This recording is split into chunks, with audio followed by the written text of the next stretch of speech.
All right, so let's talk about bump steer part 2.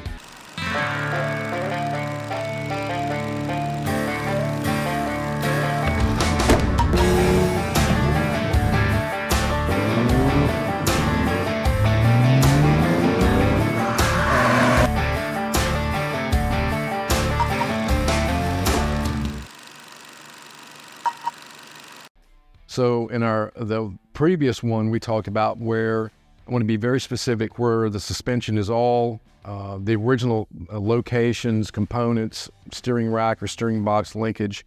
And what we've done is the car has been lowered even drastically, and what induces the bump steer.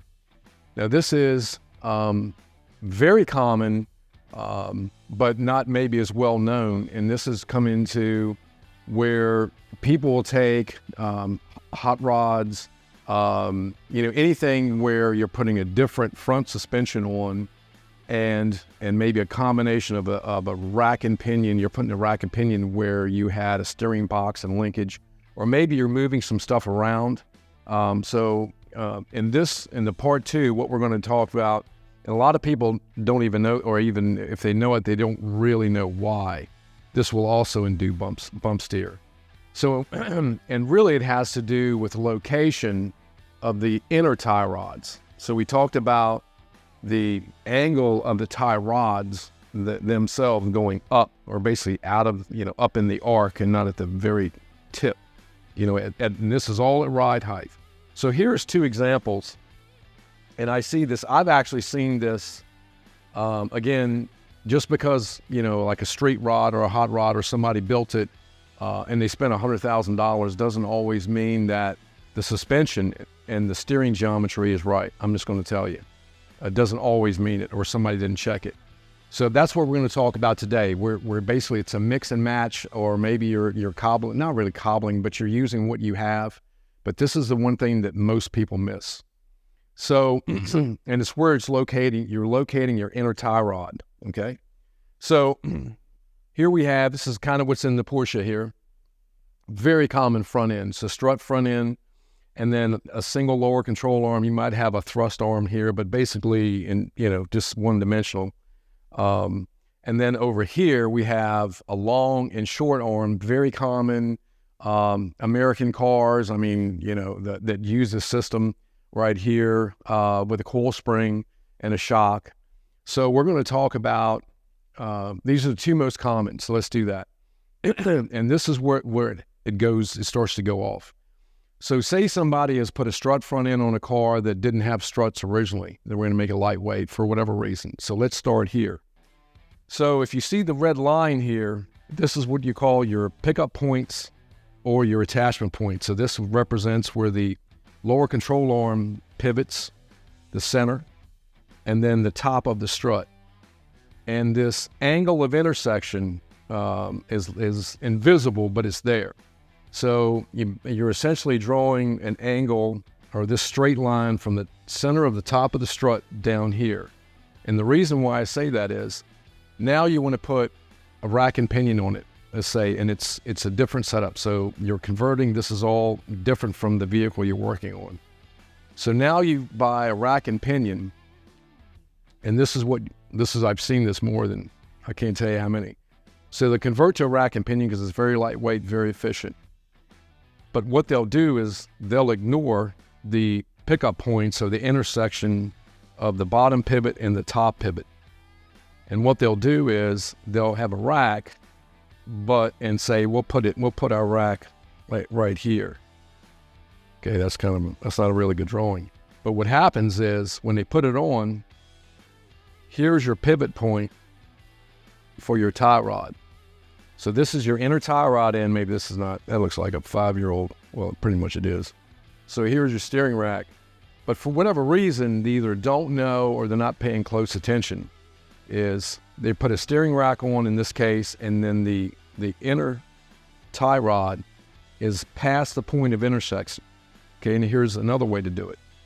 Say that, take this same scenario. Actually, let me I've seen this. Here's your tie rod.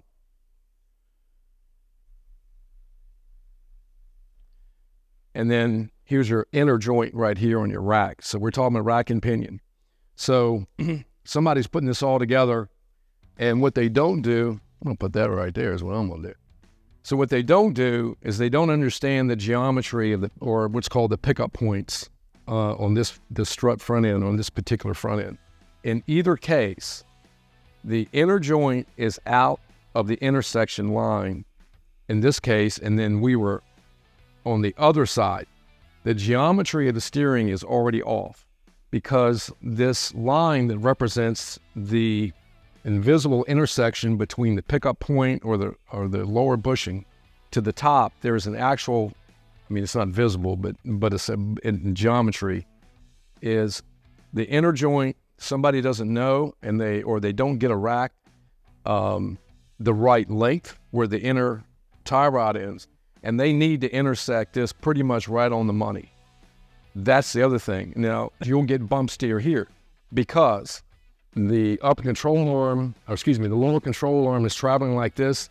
There's like a geometric, this line right here, and basically this is going to be not only, it looks like it's in plane, but really what I want to say is it's not pivoting in the same geometric line. So because in this example that we just drew, it's outside this, it's going to be pivoting at a different angle as a suspension tray. Even if you have a lowered car and there's not a lot of travel, it's traveling outside, as well as on our first example, we had the center of the inner tie rod end past the point of intersection here. Even if the tie rod is straight and the tie rod geometry is straight, the problem is the pivot is wrong. And that sets up all kinds of crazy driving, I'm telling you. Now, the next thing is, so this is our strut front end we can see. Now, in this example, let's just say this is a body, like a Chevelle, like a 64 to 72 Chevelle. It's very common. This is called a short long arm suspension where the upper control arm is short. And really not an accurate picture.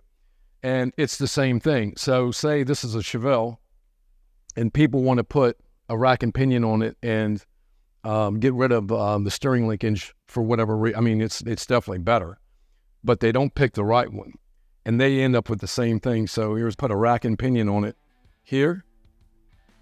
Let's see, I'm a little off here. So let's do this. But the inner joint is here. It's outside the intersection of the upper pivot, the inner upper pivot, and the inner lower pivot. So the same thing as our strut suspension. I don't care what suspension you have, what's called your pickup points or your pivot points of the lower control arm and whatever you have, either a strut, modified strut, but basically the pivot point to the top. So you can see the difference, but these are where it attaches to the frame, okay? Just like here, this is the inner fender well, and this is the lower part of the subframe. This attaches to the lower part of the frame, upper part of the frame in this instance. So what happens is somebody decides they want to put a rack and pinion on this, or it could be different steering, for whatever reason, but it's not original to the car. And what they miss is they get the inner tie rod, and again, wheel straight ahead, load on the car, like it's going to roll down the road, wheel straight ahead.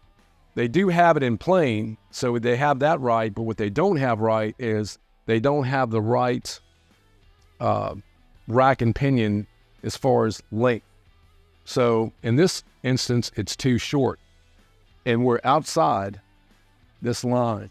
So what happens is, let's see, let me put this down. So as you go down the road and the suspension is going like this, the center line, the geometric line right here, the invisible line, is in one plane, but your tie rod is pivoting on a different plane. So what if it was here, and here's our rack here. Same thing. Now, you can be a little off. Ideally, it's right in the center line, and it takes a lot of measuring to get where you need to be. To get that exact. You can be a little bit off. I don't know what a little bit is. I don't know, 1/4 of an inch the center line, but not too much. But essentially, when you start moving out, You can see in our example here where somebody has put a rack and pinion on, and the inner tie rods are past the point of intersection, the geometric line right here. So it's past the point. So you have your upper and lower control arms in this plane pivoting, but the inner tie rod is pivoting on a different plane. Does that make sense? So I want to show you that. So again, bump steer, this is actually a worst case scenario, even though both of our tie rods, are pretty much at their at rod height, and in our illustration are straight. It's the pivot points. I can't tell you how many times I've seen this where somebody didn't order or install the right rack and pinion.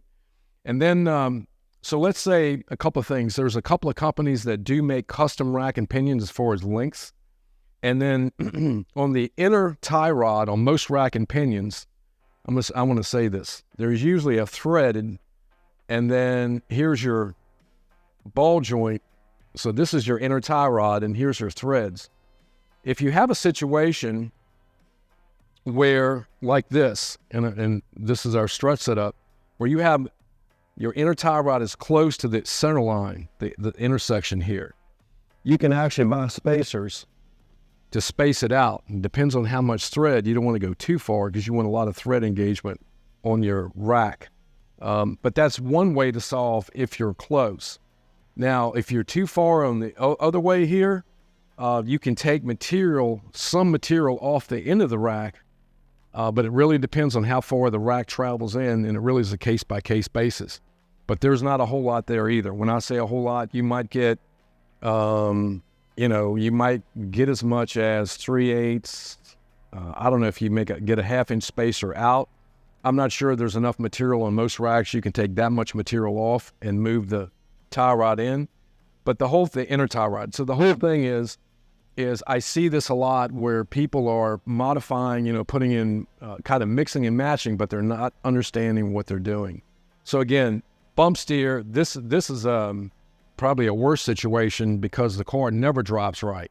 It doesn't even really drive right going. As soon as this starts to flex, the suspension, just a little bit of travel, it's fighting itself essentially, and the toe is changing. So bump steer part 2, just be aware of this.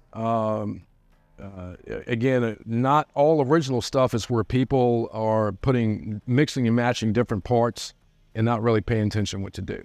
So if you have any further questions, we can talk about suspension geometry and caster and camber and some other things in the future. But that's the other thing, so that'll induce bump steer.